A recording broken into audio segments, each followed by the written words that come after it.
آج آپ کو برما کی کہانی سنانی ہے جو مونگ تن آنگ نے برما کی قدیم داستان نے اور اس کو آکسفورڈ یونیورسٹی پریس نے شائع کیا۔ 4 نوجوان اور 1 مسافر۔ ایک گاؤں میں 4 نوجوان رہتے تھے جنہیں سچے جھوٹے قصے سنانے کی عادت تھی اور بڑی بڑی چھوڑتے تھے اور اپنی چلاکی سے جو سادہ لوگ ہیں ان کو بیوقوف بناتے تھے۔ اچھا، ایک دن کیا ہوا کہ وہ ایک اجنبی جو ہے ان کے مسافر ہوٹل سرائے میں انہوں نے دیکھ لیا۔ سرائے کہتے ہیں جو ان کے لیے ہوٹل ہوتا ہے مسافروں کے لیے، سرائے اس کو انگلش میں کہتے ہیں۔ تو مسافر نے بہت عمدہ لباس پہنا ہوا تھا اور اس کا زرق برق لباس دیکھ کے چاروں نے فیصلہ کیا کہ اس مسافر سے یہ جو شاندار لباس اس نے پہنا ہوا ہے اس کو اڑا لیا جائے، اور چاروں نے سوچ کے ایک حکمت عملی بنائی کہ ہم میں سے ہر شخص ایک ایک قصہ سنائے گا اور سننے والوں میں سے جو کوئی قصے پر شک کرے گا تو وہ قصہ سنانے والے کا غلام بن جائے گا اور وہ اپنے کپڑے اتار کر اس کے حوالے کر دے گا۔ انہیں یقین تھا کہ ہمارے چاروں کے جھوٹے مبالغہ میز کسی نہ کسی قصے پر مسافر شک کرے گا اور ہم اس کے کپڑے لے لیں گے۔ اس کامیاب سکیم پر وہ بہت خوش ہوئے اور ایک دوسرے کے ہاتھ پہ ہاتھ مارے اور مٹکتے لہراتے مسافر کی میز کی جانب چل دیے۔ مسافر کو اپنی یہ تجویز سنائی، مسافر نے ان کی تجویز مان لی۔ چاروں نوجوان جو ہیں مسافر کے جو سامنے والی، یہ مسافر بیٹھا ہوا ہے سامنے جو 4 کرسیاں ہیں اس پہ یہ بیٹھ گئے، اور جو گاؤں کا چودھری ہے اس کو بھی بلا لیا تاکہ وہ فیصلہ کرے۔ تو پہلے نوجوان نے اپنا قصہ سنایا۔ وہ کہتا ہے، دوستو میں ابھی پیدا بھی نہیں ہوا تھا کہ میری ماں نے میرے باپ سے کہا کہ باہر درخت سے آلو بخارے اتار لاؤ۔ میرے باپ نے کہا کہ درخت بہت اونچا ہے، میں نہیں چڑھ سکتا۔ میری ماں کو آلو بخارے کھانے کا دل کر رہا تھا۔ پھر میری ماں نے میرے بھائیوں کو کہا کہ تم جاؤ تم جاؤ تم جاؤ، انہوں نے بھی انکار کر دیا۔ مجھے اپنی ماں پہ بہت ترس آیا، میں سب کی آنکھ بچا کر درخت پر چڑھ گیا اور آلو بخارے لا کر اتار کر اور لا کر میز پر رکھ دیے۔ سب حیران ہو گئے کہ آلو بخارے کہاں سے آ گئے۔ یہ قصہ سنا کر اس نوجوان نے مسافر کی طرف دیکھا کہ وہ ضرور شک کرے گا، لیکن مسافر اطمینان سے بولا قصہ بالکل سچ ہے۔ اب دوسرے نوجوان کی باری تھی، اس نے قصہ شروع کیا۔ انہوں نے کہا، بھائیو جب میں 7 دن کا تھا، 7 دن تو ایک گاؤں میں گیا اور کھجوریں کھانے کے لیے درخت پہ چڑھ گیا۔ اب کھجور کا درخت دیکھا نا کتنا اونچا ہوتا، اور خوب پیٹ بھر کر کھجوریں کھائیں۔ جب پیٹ بھر گیا تو نیچے اترنے کی ہمت نہ رہی۔ آخر میں گاؤں میں گیا، وہاں سے ایک سیڑھی لایا اور پھر درخت کے ساتھ سیڑھی لگا کر نیچے اترا۔ اگر یہ سیڑھی نہ ہوتی تو میں آج تک درخت سے لٹکا ہوتا۔ یہ قصہ سنا کر اس نے مسافر کی طرف دیکھا۔ مسافر بولا، بہت دلچسپ قصہ تھا، شک نہیں کیا اس نے۔ اب تیسرے نوجوان کی باری تھی، اس نے اپنا قصہ شروع کیا۔ دوستو جب میں 1 سال کا تھا تو میں نے دیکھا ایک خرگوش تیزی سے جنگل کی طرف جا رہا ہے، میں اس کے پیچھے بھاگا، آخر میں نے اس کو پکڑ لیا۔ جب وہ میرے ہاتھ آیا تو میں نے دیکھا کہ وہ خرگوش نہیں تھا بلکہ شیر تھا، اور شیر نے مجھے کھانے کے لیے منہ کھولا۔ میں نے عاجزی سے کہا، شیر بھائی جان میں نے آپ کو خرگوش سمجھا تھا، مجھے معاف کر دیں۔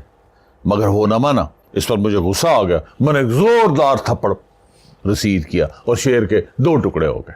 یہ قصہ سنا کر اس نے مسافر کی طرف دیکھا کہ وہ شک کرے گا۔ مسافر بولا، تم بالکل سچ کہتے ہو۔ اب چوتھے نوجوان کی باری تھی، اس نے قصہ شروع کیا۔ دوستو گزشتہ سال میں ایک کشتی میں بیٹھ کر مچھلی کا شکار کھیلنے دریا پر گیا۔ بہت کوشش کی مگر کوئی مچھلی ہاتھ نہیں آئی۔ میں نے وہاں مچھیروں سے پوچھا، وہ کہنے لگے ہم نے بھی عرصہ ہو گیا کوئی مچھلی نہیں پکڑی۔ میں نے سوچا کہ دریا کی تہ میں جا کر دیکھا جائے کہ کیا ماجرا ہے۔ میں نے دریا میں چھلانگ لگائی اور 3 دن کے بعد دریا کی تہ میں پہنچا اور دیکھا کہ ایک بہت بڑی مچھلی بیٹھی ہوئی ہے اور چھوٹی چھوٹی مچھلیوں کو کھا رہی ہے۔ میں نے بڑی مچھلی کو مکے مار مار کے مار دیا، پھر میں نے آگ جلا کر مزے سے اس کو بھون کر کھایا اور دریا سے نکل کر گھر واپس آ گئے۔ یہ قصہ ختم کر کے مسافر کی طرف دیکھا کہ شک کرے گا۔ مسافر نے بولا بالکل سچ کہا تم نے۔ اب مسافر کی باری تھی قصہ سنانے کی۔ اس نے اپنا قصہ شروع کیا۔ کہتا ہے کہ چند سال پہلے میرا ایک باغ تھا جس میں ایک عجیب و غریب درخت تھا۔ اس کی 4 ٹہنیاں تھیں، ہر ٹہنی پر ایک ایک پھل تھا۔ جب پھل پک گئے میں نے 4 پھل اتارے، ان کو کاٹا، ہر پھل میں سے ایک نوجوان نکلا۔ چونکہ میرے درخت کے پھل سے نکلے تھے، میں نے انہیں غلام بنا کر اپنے کھیتوں پر کام کرنے کے لیے بھیج دیا، مگر وہ 4 بہت کام چور تھے، دن بھر گپے ہانکتے رہتے تھے۔ آخر وہ کام سے تنگ آ کر وہاں سے بھاگ گئے۔ میں بھی ان کی تلاش میں چل پڑا۔ خدا کا شکر ہے آج وہ 4 مل گئے ہیں اور میرے سامنے بیٹھے ہیں۔ پھر مسافر نے 4 نوجوانوں کو کہا کہ تم 4 میرے بھاگے ہوئے غلام ہو، اب میرے ساتھ چلو اور کام کرو۔ یہ قصہ سن کر 4 نوجوان بہت پریشان ہو گئے۔ اگر وہ کہتے ہیں قصہ جھوٹا ہے تو مسافر شرط جیت جاتا ہے اور وہ غلام بن جاتے ہیں اور اپنے کپڑے ان کو دینے پڑتے ہیں۔ اگر وہ کہتے ہیں کہ اس نے سچ کہا ہے تو پھر بھی غلام بن جاتے ہیں اور کپڑے دینے پڑتے ہیں۔ لہٰذا وہ خاموش ہو گئے۔ اب چودھری جج بیٹھا ہوا تھا۔ چودھری نے کہا اوے بول دے کیوں نہیں، قصہ سچا ہے یا جھوٹا ہے؟ چپ، 4 چپ کر کے بیٹھے۔ پھر چودھری نے پوچھا بولتے کیوں نہیں؟ وہ چپ۔ پھر پوچھا وہ بولتے کیوں نہیں، قصہ سچا ہے جھوٹا؟ چپ۔ اب دونوں طرح سے وہ پھنس رہے ہیں۔ آخر چودھری نے فیصلہ سنا دیا کہ مسافر شرط جیت گئے، لہذا تم 4 اس کے غلام ہو۔ مسافر نے کہا چونکہ تم میرے غلام ہو اس لیے فوراً کپڑے اتارو، میں تمہیں آزاد کرتا ہوں۔ انہوں نے کپڑے اتار دیے۔ مسافر نے وہ سارے اکٹھے کیے، اس کی گٹھڑی بنائی، سر پہ رکھی اور 4 ننگے کھڑے ایک دوسرے کا منہ دیکھتے رہے اور مسافر چلا گیا۔ اچھا، اب اس کا مورل جو ہے، بہت سارے اس کے مورل نکل سکتے ہیں جو کہ بہت کہانیوں کے اندر موجود ہیں۔ ایسے ہنٹ کے طور پہ 1-2 دینے ہیں، بیٹ کے طور پہ، تاکہ آپ اس کو سوچیں۔ چونکہ folklore from fun to facts, fun کہانی سے آپ نے فیکٹس نکالنے۔ ایک تو چاہیے آپ نے سنا ہوگا چور کو پڑھ کے مور، وہ مورل ہے۔ پھر وہ کہتے ہیں، میں نے خود ٹرانسلیٹ کی ہے یہ، کہ اگر کسی کو چٹکی مارو نا تو پھر چنڈ کے لیے تیار رہو۔ پنجابی میں تھی تو میں نے بدل دی، وہ زیادہ مناسب نہیں تھی۔ اگر کسی کو چٹکی کاٹو تو پھر چنڈ کے لیے یعنی تھپڑ کے لیے تیار رہو۔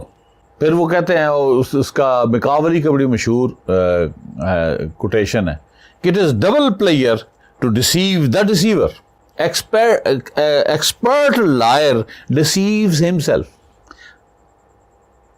تو جو لوگ دوسروں کے لیے گڑا کھوتے ہیں وہ خود اس میں گرتے ہیں۔ اس کے علاوہ بھی بہت سارے مورل بن سکتے ہیں۔ ہاں، یہ بھی بات، یعنی بیوقوف آدمی کی ایک نشانی ہوتی کہ وہ اپنی عقل اور دوسروں کی عقل کو کمپیئر نہیں کرتا۔ وہ ہمیشہ یہی سمجھتا ہے کہ میری عقل بہت زیادہ ہے۔ انہوں نے تو پلاننگ یہی کی تھی نا کہ ہم 4 قصہ سنائیں گے، اور قصے کیسے ہیں؟ دریا میں تو آگ لگا رہا ہے، وہ ابھی پیدا ہوا نہیں تو درخت پہ چڑھ رہا ہے۔ چھوڑی تو انہوں نے بہت بڑی بڑی ہے نا، اور مسافر آگے سمجھدار تھا، اور انہوں نے کہا تھا قصہ بالکل ٹھیک ہے، قصہ بالکل ٹھیک ہے۔ اب اس نے جو قصہ بنایا ہے، یہ تم نے اچھی بات کی، اس نے جو قصہ فیبریکیٹ کیا ہے، اس نے ان کے لیے کوئی چائس ہی نہیں چھوڑی، دونوں سوتوں میں پھنس گئے۔ بٹوین اسکائلا اینڈ کرپڈیز، وہ ایڈیم ہے ویسے، چلیں، between devil and the deep sea, یعنی ادھر بھی موت ہے ادھر بھی موت ہے، ہاں، ایک طرف کنواں ایک طرف کھائی۔ اب دونوں وہ اس کے نزدیک میں پھر چپ کر گئے۔ تو اس لیے اس کا مورل سب سے اچھا یہ ہے کہ لوگوں کے لیے تکلیف کا باعث نہ بنو، لوگوں کے لیے برا نہ سوچو، لوگوں کے لیے کے رستے میں کانٹے نہ بچھاؤ، لوگوں کے آگے کو پتھر نہ مارو۔ جو کہ ریٹرن ہونے ہی ہونے ہوتے ہیں. Thank you for paying attention.